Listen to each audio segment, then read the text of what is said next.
What's going on, everybody, and welcome back to the Draft Report. In today's video, we'll be talking about North Carolina quarterback Drake Maye and if he should be the #1 pick in April. So let's get into the film. Maye is a prototypical quarterback standing at 6'4", 230 pounds with an absolute rocket for an arm. This play against Pitt is a great example of his arm talent and how special he is as a deep ball passer.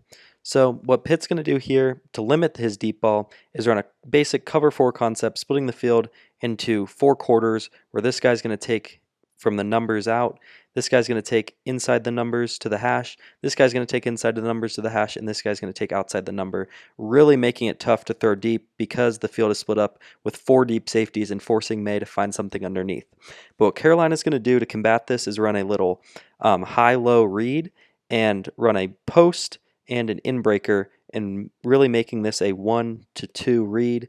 If the low ball's there, he should go to it, and if not, read it to the deep ball and see if that's there and work off of that. So on the snap, Maye is going to realize he's looking down this in-breaker the entire time, and on the break, you can tell both of these safeties that are supposed to be covering deep are glued to this guy because of Maye's eyes. Maye's eyes are telling them that he wants to throw to this part of the field. So he does a great job manipulating these safeties with his eyes to think that he wants to go here, but the whole time Maye realizes this guy has inside leverage and is going to be able to beat his defender with this in-breaking post. So this whole time he's reading this low to high and reading the leverage of those safeties, and as soon as that safety breaks, he's able to break contain and throw it on the money to his receiver way downfield, just effortlessly. This thing looks so easy from the 20 all the way to the other 25, 55 yards with ease. Doesn't have to break stride, right on the money, right in the breadbasket. A perfect throw from Maye. Maye is great as a deep ball passer, but he's also very capable of playing the short game and playing with timing in the short and intermediate areas. And here's just a quick example of a little pickup, but a good example of his timing and his anticipation of plays. So here, Carolina's going to run a little fake screen as this guy's going to pretend to block, and this running back is going to come out here to receive the screen. And then this is all going to try to open up this little hook route where this guy's going to settle down in the zone. And what this is really going to do is stress these linebackers over the middle to decide who they want to go to. And on the snap, both linebackers just immediately attack this screen, and Maye very comfortably hits the top of his drop and zips it in there to his wide open receiver. And this looks simple, but a lot of guys get scared when they see these linebackers moving and they have weird footwork, but his footwork is very clean, and just 1, 2, 3 hits the top of his drop and throws. The ball's out as soon as he hits the top of his drop. And, you know, this is what NFL coaches want, a guy who can play in structure, hit the easy ones, but also be able to hit the big explosive plays. This play from the same game is a great example of Maye being comfortable under pressure and being able to deliver to the intermediate area of the field. So on this play, it's going to be a straight-up man-to-man concept with a couple crossers coming over the field. And Maye just looks super calm under pressure here. On the snap, hits the top of his drop and no one's really open. He's just reading the eyes of this safety. He sees this safety's flipped around and going to probably try to attack these routes. So he flips his attention to the crosser over the middle of the field and decides, okay, I'm going to move up in this pocket to give myself a better throwing lane. And in the face, I mean, it's not really pressure, it's his own lineman, but I like the fact he's willing to step up into the face of the pocket and deliver a good ball. And a very accurate ball, right where it needs to be, with good timing, good anticipation of the route, and I just like his ability to maneuver the pocket under pressure. Maye is great within the structure of the offense, but he also has the ability to use his legs and gain a couple yards on the ground. So here's a good example against South Carolina. It's a basic QB draw. He reads it well, and then he's able to juke this linebacker out and pick up a nice 15-yard gain. Nothing special, but just the ability to move the chains with his legs is so huge in the NFL and just stresses defense out so much more. He's not going to be a Lamar Jackson taking ones to the house on this, but the ability To have the quickness to juke out a linebacker and get to the second level of the defense is huge. And, he tallied 600 yards as a rusher this year, which is solid. Again, no Jaden Daniels on the ground, but just a solid runner and has the speed and elusiveness to juke people out, but also has the strength to truck people like Josh Allen. So he's a very diverse runner and can beat you with his legs in multiple ways. While Maye is a threat as a runner, he's even better at using his legs to set up passing lanes and use his legs to create plays through the air. So here's a great example of that. I'm not really going to draw anything out because it's just kind of a broken play. But on the snap, his reads are not open in man, so he has to break contain and try to do something himself. And again, no one's really open. He gets two guys charging at him. He breaks free of that again. And this guy over the middle of the field is open. And I typically wouldn't really like him to throw this, but there's just some throws that guys make like Mahomes that you just live with. And when he puts it right on the money, scrambling to his weak side like that, you just got to live with it. Throwing off his back foot right on the money. I mean, some guys just have that playmaking gene, and Maye is one of them, and you just got to trust it when it happens. Just an unbelievable play. We'll watch it in full speed. Gets the snap, breaks contain, scrambles back the other way, delivers it from a weird angle right on the money to his receiver. Doesn't get better than that. Here's another absurd example of his playmaking when the play breaks down. And literally for this play, I just wrote Mahomes, and you have to see why. So on the snap, he scrambles out its little bootleg, guy's wide open, and looks pretty normal, right? Until you realize he threw this with his left hand. Yep, you're seeing this right. While a defender's on him, he sees him open and throws it with his left hand on the money to his receiver. And obviously, if this guy wasn't open, or if this guy was covered, it's a stupid pass. But the creativity and the balls to throw this with his left hand is amazing, and I love it. I love my quarterback being that aggressive and willing to do anything to get the ball out to his receiver. While Maye's aggression leads to some major positive plays for his team, it also can lead to a lot of negatives, and this play is a great example of that. So South Carolina is just going to run a basic cover one man with this guy roaming the center of the field and everyone else manned up on receivers. Carolina is going to run a little flat in route, a deeper in route, a clear out post, and then a little flat route out here. And the basic goal of this is just for Maye to read this out and see who gets open. But really this crosser over the middle of the field is really what he's going to be looking for on this play. So on the snap, nothing really gets open on the first read, but he does a good job avoiding the pressure. And right here, this guy is open. He has room. If he throws it out in front of him, that's going to be a catch. And I don't really know why Maye's not throwing it. He's looking over here, and that guy's not open. If he flips his head around, I know it's going to be a crossbody throw, but he could hit this guy right now. But Maye is too late to do this. He's pointing out, and then instead of just throwing it away in the face of pressure, and keep in mind they're up like 17 at this point in the third quarter, the one thing you can't have is turnovers. And Maye decides right now that it'd be a good idea to throw this, which this is not a good idea right now. This cornerback is closing hard on him. This is a crossbody throw, off balanced, in the face of pressure. And as you can guess, where's this going to end up? In the defender's arms for a pick. And it's just the double-edged sword of aggression. He needs to know when to turn off his aggression and when to just throw it away and not make stupid decisions like this. Maye's aggressive nature also shows as a pocket passer as well. And this play is my favorite throw that he put on film in the games I've watched. So this is going to be a basic cover 3 concept from the Virginia defense, where this guy has this area of the field, and this safety needs to get the middle, and this safety is going to guard this side of the field. And the way to beat cover 3 is in between the zones. There's going to be little gaps right here in between the zone. This is a bad drawing because it should be wider. But the way to beat zones is through seams. And so this guy is going to run a straight seam, and then we're going to have 2 shallow inbreakers and then 1 deeper inbreaker to really stress this middle of the field safety and make him choose between the inbreakers and the seam streak. And Maye's ultimate goal is to deliver it to this seam streak, but it's going to be very hard because he has to fit it between the 2 gaps of the defense. So as we see on the snap, Maye takes the snap and he's reading out. And right now, in the face of pressure, he's deciding to throw it here, which is a good throw because it's in between this zone and this zone, but it's going to be a very tight throw. He realizes this defender is not going to be trailing number 9 here, so he has the ability to throw it over his head into this tight little honey hole, as we like to call it. But it's going to be a very tight window, and it better be on the money if you're going to do that.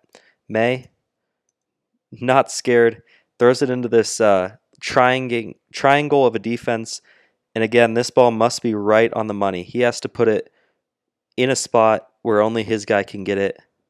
And of course, what's Maye going to do? In the face of pressure, look at this. In the face of pressure, absolutely perfect pass. One of the best throws I've seen this year. I mean, look at that pass. It doesn't get better than this. I love his aggression to throw it downfield, not scared of the pressure, and able to just rip this thing in there.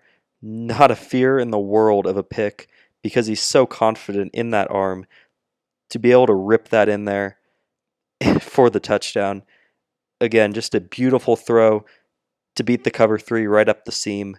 Absolutely gorgeous tight window throw. Another slight weakness in Maye's game is just avoiding some sacks. This year he had a lot of times where he took some bad sacks in some bad situations. He had a 23.1% pressure to sack rate, which is among the higher end of this draft class. And when you compare it to guys that have success in the league, it's among the higher end. That's normally a very telling stat on how people are going to handle pressure in the league. And the track record of guys with over a 20% pressure to sack rate doing well in the league is relatively low. But that's not to say Maye can't be good, but this play is just a good example of his sense of pressure not being totally there. He just runs straight into a sack. And granted, none of his receivers are really open, but you got to feel the pocket and don't just run straight into your contain. Maybe step up in the pocket, maybe break this out and outrun him, but you can't just step right into the backside of your tackle and take a sack like this. It's just a terrible, terrible sensing of the pocket and pressure, and it's going to need to get better at the next level. Another thing Maye needs to work on at the next level is his ability to throw with touch. He has some times where he shows it, but it's few and far between, and he almost just always wants to just throw with max velocity and not put a little air under the ball. So this is a great example of that.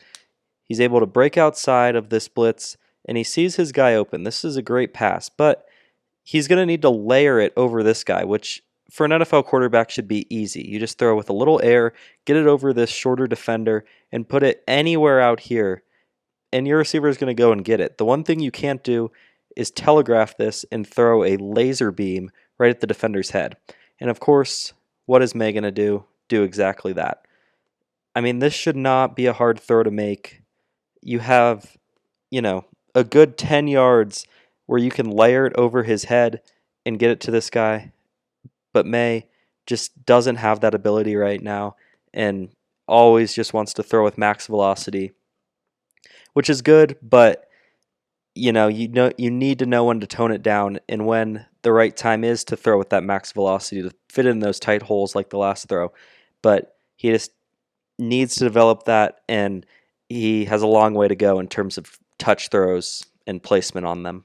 The last major problem in Maye's game is his lack of consistency with ball placement and footwork in the short game especially.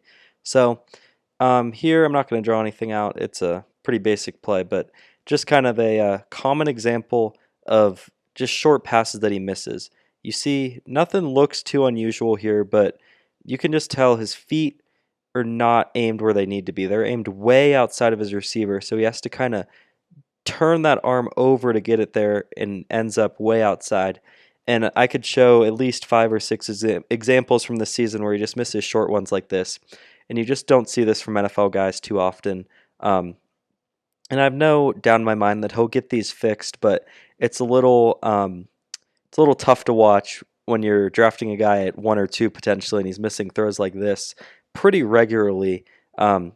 It's kind of a cause for concern, and it makes me question his floor at the next level, I would say, because if he's missing passes like this, it'd be very easy to bench him if he can't hit the short throws. So that's going to wrap up the film portion of today's episode. I just want to give my final thoughts and my player comparison and grade for Maye. So, um, if you could build a quarterback in a lab, he'd come out looking a lot like Drake Maye, 6'4", 230, with great arm talent, truly top tier arm talent. Maybe Josh Allen, Mahomes. That's maybe the end of the list before you get to Drake Maye when it comes to next year, him coming into the league. So he has the ability to test all three levels of the field super easily, can stretch it sideline to sideline with ease, has such zip on his short and intermediate balls, can, throw it 70 plus yards downfield. He's truly just special with the arm. And he also pairs that with a pretty good ability with his legs. He's not a burner. He's not going to run a 4.4, but he could easily run 4.5, 4.6, and he can juke you out in a phone box, but also truck you. And he can beat you in so many ways with his legs, but also can use his legs to set up open throwing lanes to get his receivers open and stuff like that. So he has that improvising gene in him. Maybe not the top tier of that, but he stresses the defense on the ground as well, just given, making defenders use that extra second to think if he's going to run and stuff like that. So, again, if you build a quarterback in a lab, it might come out looking like Drake Maye with his size, his arm, his legs. But he does have some mechanic things he needs to clean up. He's not the cleanest with his footwork in the pocket, and that leads to some inaccuracies. He's maybe not totally there as a processor yet. He still makes some really poor decisions. I kind of like to say he has that Josh Allen gene in him where he'll make a great play and then the next play he'll throw it to a defender. And he's going to be a guy that's going to throw double-digit picks in a season. It's just going to happen. He is so aggressive, which is so great because he's willing to test downfield, but also gets him in trouble because he throws a lot of picks. So I really don't think that's a huge negative because I don't like guys being scared when they're throwing, but he does need to find a balance of when to throw those things and when to maybe take a check down or something like that. But all in all, he has all the traits you want, and he shows the ability. He's comfortable under pressure. Again, a pretty high pressure to sack rate, so maybe he could fix that and get a little better limiting sacks. But he has all the traits, and he is very comfortable doing things at an NFL level, like throwing with timing, throwing with rhythm. He just needs to be a little better with the ball placement on those things, but his deep ball is truly special. His aggressiveness and his zip is truly special. He does need to learn when to throw with touch, as I mentioned, but I think that will come with time, and give him 4 or 5 years, he will be in the top tier of quarterbacks in the league. I have no problem saying that. And as the title probably says, player comp's easy. It's Justin Herbert. It's not Mitch Trubisky. Just because he's a white cornerback going number 2 overall from North Carolina, that doesn't make him Mitch Trubisky. He's Justin Herbert. He's not afraid to throw any pass. He has the ability to run with his legs, but he's not going to rely on that. He's going to use his legs when he has to pick up first downs, but he really wants to operate from the pocket and wants to throw it deep. And like Herbert, you're going to see on the top 10 passes at the end of the year, half of them are going to be Herbert, half are going to be Drake Maye, because that's how special they are and how willing they are to throw it into tight windows. And I just love that about him. So I think he'll be up there with Herbert. Give him 5 years, he'll be up there with Herbert at that top 5 quarterback in the league. But he also has, he could be a bust if he doesn't fix the pressure things, doesn't fix the accuracies. So it's not a sure thing to be Herbert. So that's why I have him as a 7.03 on my 8-point scale, making him a Pro Bowl talent and a pretty elite day 1 starter. He's number 5 on my big board, number 2 quarterback overall. So I'm very high on Drake Maye. I'd have no problem with him going number 1. I wouldn't do it. I would take Caleb Williams, but you can't really go wrong between both of them, and I think they are both up there as far as quarterbacks prospects go. So yeah, that's pretty much going to wrap up the video. Thank you guys for watching, and I'll see you guys next time.